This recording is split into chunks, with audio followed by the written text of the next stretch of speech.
പശ്ചാത്തല സൗകര്യ വികസനം എന്ന് പറയുന്നത് നമ്മളെ സംബന്ധിച്ചിടത്തോളം കഴിഞ്ഞ 9 കൊല്ലക്കാലത്തെ അനുഭവം വെച്ച് പരിശോധിച്ചാൽ കേന്ദ്ര ഗവൺമെൻറ് BJP ഗവൺമെൻറ് നമുക്കെതിരാണ്. ഒരു സാമ്പത്തിക സഹായവും നമുക്ക് നൽകുന്നില്ല. തരേണ്ടുന്ന ആനുകൂല്യങ്ങൾ തന്നെ തരുന്നില്ല. ആനുകൂല്യം എന്ന് പറഞ്ഞാൽ നമ്മുടെ റൈറ്റാണ്, യഥാർത്ഥത്തിൽ നമുക്ക് കിട്ടേണ്ടുന്ന അവകാശമാണ്. അത് തരാൻ കൂട്ടാക്കാതെ നില സ്വീകരിക്കുകയാണ്. ലക്ഷക്കണക്കിന് കോടി ഉറുപ്പികയാണ് ഈ കേരളത്തിന് കിട്ടേണ്ടുന്ന പണം കിട്ടാതിരുന്നത്.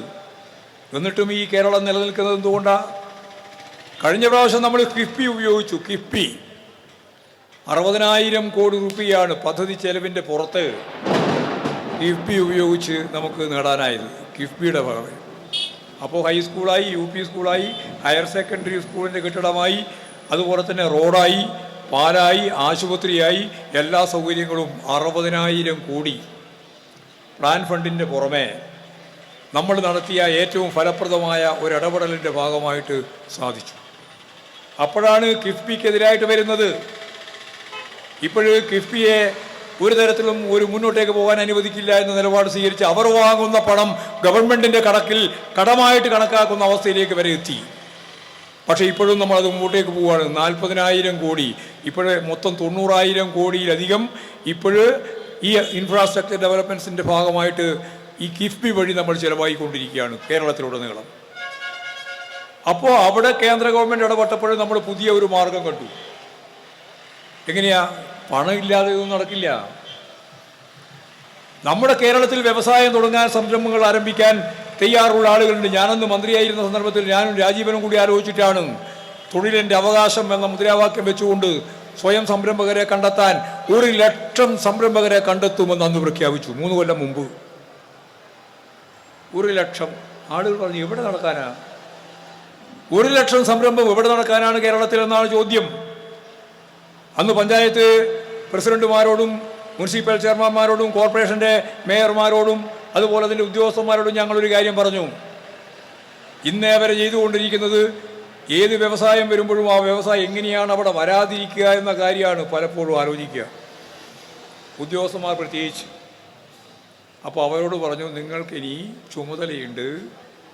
നിങ്ങളുടെ ഭരണ സംവിധാനത്തിൻ്റെ ഭാഗമായി ആയിരക്കണക്കിന് ആളുകൾക്ക് തൊഴിൽ കൊടുക്കുന്ന സംരംഭങ്ങൾ ആരംഭിക്കാൻ നിങ്ങളെ ചുമതലപ്പെടുത്തുന്നു. ഉദ്യോഗസ്ഥന്മാരെ ചുമതലപ്പെടുത്തി. പഞ്ചായത്ത് പ്രസിഡന്റുമാർക്കും ഭരണസമിതിക്കും ചുമതലയായി. അത് വന്നതോടുകൂടി ചിത്രം മാറി. അല്ലെങ്കിൽ ഉടനെ കുറിയെഴുതി അവസാനിപ്പിക്കുകയാണ്, എല്ലാം തിരിച്ചയക്കുകയാണ്.